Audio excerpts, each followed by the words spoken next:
Price of building materials in Nigeria is very, very high at the moment. Just like other building materials, it is very, very costly to build a house there in Nigeria. You will need to, spend a lot of money. When we were growing up, we had cement called iBETO cement. That cement was so popular, even better than Dangote cement today.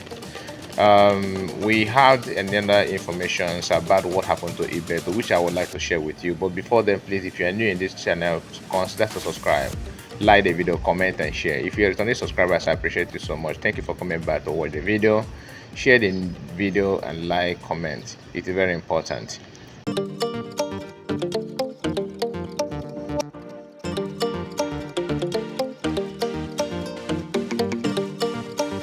Yes, guys, a lot of people don't know what happened to iBETO.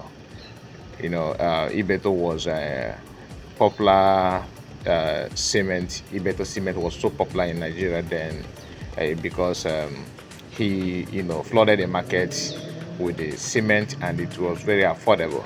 But today, a bag of cement cost, as of today, 5,200. Some people say, oh, 5,003 naira. So it wasn't like that. It was about 800, 1,000 thereabout before, during the time of iBETO. But the problem of Igbo man, what every average Igbo people are facing in Nigeria, that is what happened to iBETO. They collaborated to make sure that he was eliminated from the surface of the Nigerian market when it comes to cement. But people don't know what happened to him. That is why I have to bring this video for you, so you understand the problem that Igbo people are facing, which is the cost and the reason for the agitation that Igbo people are, clamoring for their own freedom. Because some people think that it's just a mere talk, that there's no factual reason to determine or agitate for your freedom.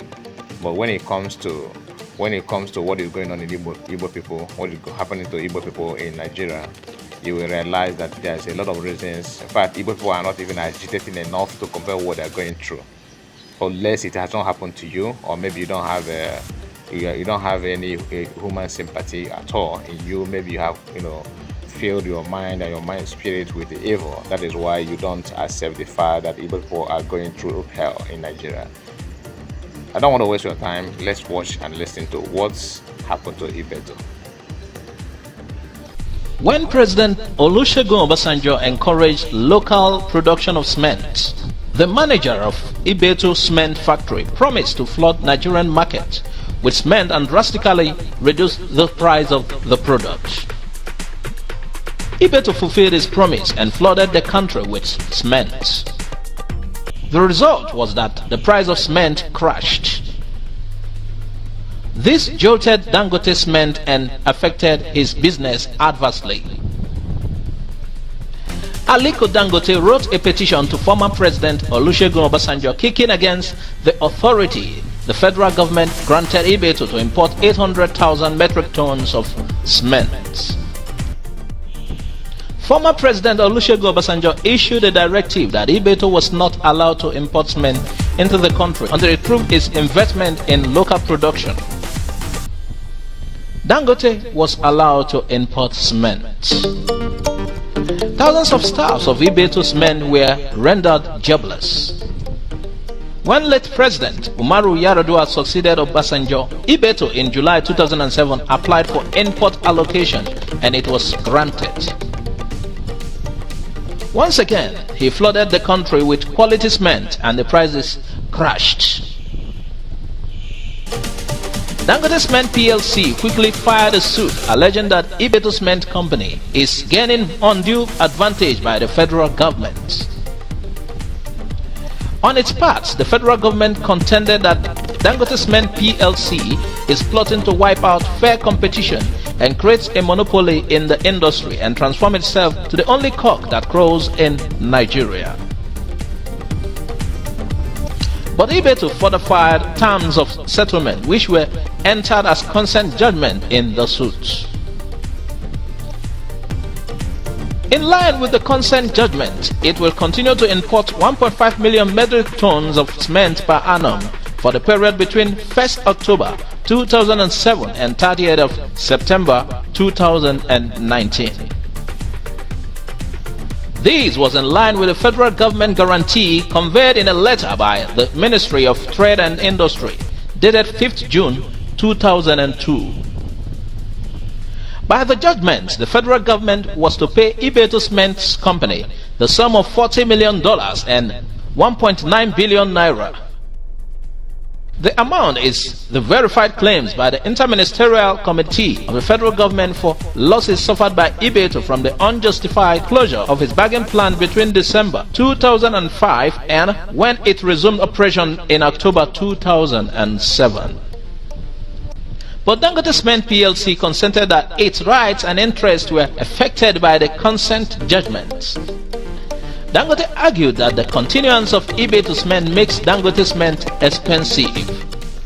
However, the federal government and 6 of its agencies, which are the other defendants in the counter affidavit deposed to by one Emmanuel Joel, an assistant litigation officer in the law firm of Kenna Partners, argued that Dangote Cement PLC filed the suit with only one intention: to wipe out competition in cement business and become a monopoly. The federal government also contended that Dangote Cement has no locus in filing the suit, as the matter didn't concern them. It averred that the suit instituted by iBETO Cement against the federal government was not fraudulent. Furthermore, it argued that Dangote Cement was not a nominee or agent of government agencies, which are defendants in the suit, and is not acting on their behalf. It argued that Dangote Cement PLC is not an agency of federal government with the statutory mandate of administering, managing or enforcing tax compliance, therefore lacking the local standing to commence or maintain the legal action and seek the reliefs in the case. iBETO took cement to another level. It signed a contract agreement of $368 million with a China company, Zhejiang Sinoma Engineering Design and Research Institute Company Limited, to produce 6,000 metric tons of cement in Enugu State, southeast Nigeria.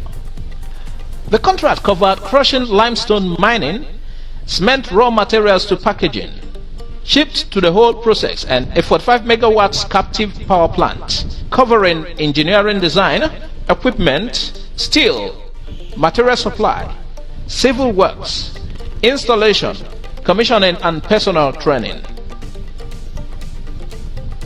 Already, iBETO Company operates a similar facility in Port Harcourt, Rivers State, which produces 6,000 tons of cement.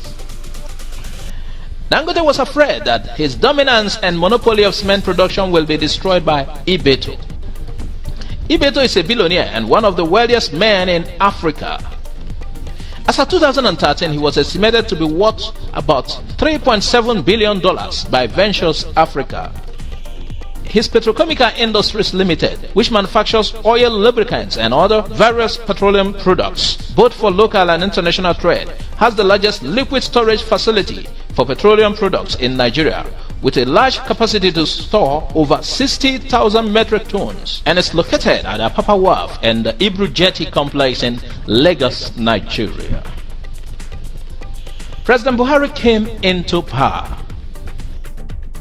iBETO Company applied for foreign exchange from the CBN but was denied. Dangote applied and was granted. He has continued to enjoy all manner of waiver. Like Dangote did during the Obasanjo regime, he was said to have approached his Fulani brother.